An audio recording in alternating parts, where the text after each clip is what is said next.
গরুর মাংস ভুনা তো আমরা অনেকেই অনেকভাবে খেয়েছি, কিন্তু এইভাবে গরুর মাংস ভুনা করে খেয়ে দেখুন, মনে হবে আপনার লাইফের সবচাইতে বেস্ট গরুর মাংস ভুনাটিই আপনি খাচ্ছেন।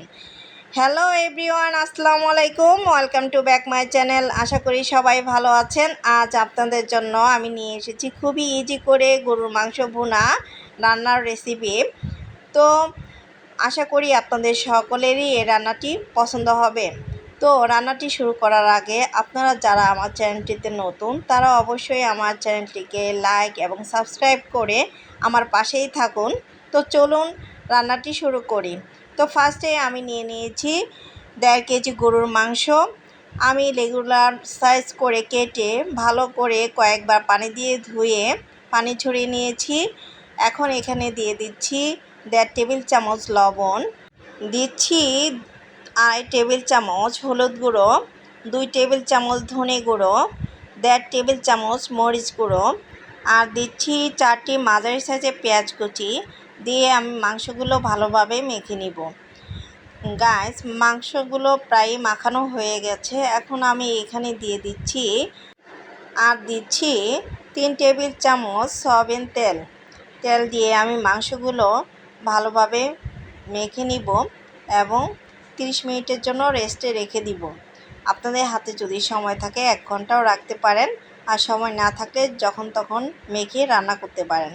তো চলুন গাইস, রান্না শুরু করি। তো আমি ফার্স্টে চুলা জ্বালিয়ে কড়াইটি গরম করে নিয়েছি। এখন এখানে দিয়ে দিচ্ছি 4 টেবিল চামচ সয়াবিন তেল। তো সয়াবিন তেল গরম হয়ে গেছে। এখন এখানে দিয়ে দিচ্ছি 4টি মাঝারি সাইজের পেঁয়াজ কুচিগুলো আমি বেরেস্তা করে ভেজে রেখে দিব। তো গাইস, এভাবে নেড়েচেড়ে কিছুটা সময় নিয়ে পেঁয়াজগুলো ব্রাউন করে ভেজে নিব। দেখুন গাইস, আমার পেঁয়াজগুলো ব্রাউন কালার হয়ে গেছে।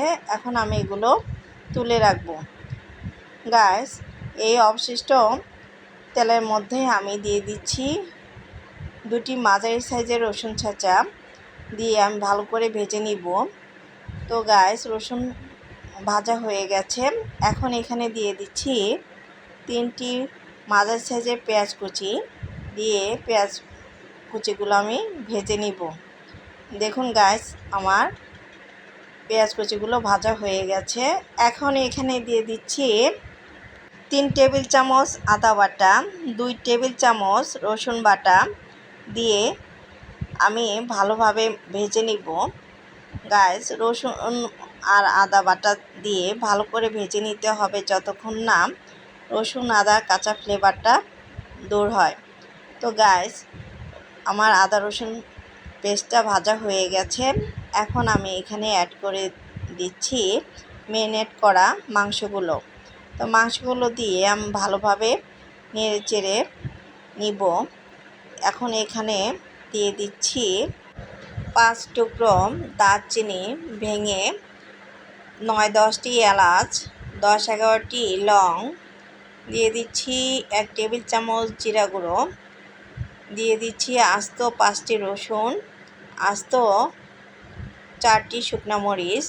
মাংসের বিভিন্ন মশলার রেডি গুঁড়ো বাজারে কিনতে পাওয়া যায় বিভিন্ন ব্র্যান্ডের, আমি সেগুলো গুঁড়ো 2 টেবিল চামচ দিয়ে দিচ্ছি। আপনারা চাইলে বাসায় রেডি করে দিতে পারেন, আবার নাও দিতে পারেন। তো এইভাবে আমি নেড়ে চেড়ে ঢাকনা দিয়ে ঢেকে 6-7 মিনিট রান্না করব। দেখুন গাইস, আমার মাংস কষানোটি হয়ে গেছে, তেল ছেড়ে দিয়েছে। এখন আমি এখানে দিয়ে দিচ্ছি ফুটন্ত গরম পানি। আমি পানিটা এমনভাবে দেব যাতে মাংসগুলো পানির নিচে থাকে। তো গাইস, এভাবে একটু নেড়ে চেড়ে ঢাকনা দিয়ে ঢেকে 6-7 মিনিট রান্না করব। দেখুন গাইস, আমার মাংস কষানোটি প্রায় হয়ে গেছে। এখন এখানে দিয়ে দিচ্ছি 1 টেবিল চামচ জিরে গুঁড়ো ও 4-5টি আস্ত কাঁচামরিচ দিয়ে একটু নেড়ে চেড়ে ঢাকনা দিয়ে ঢেকে আরও 5-6 মিনিট রান্না করব।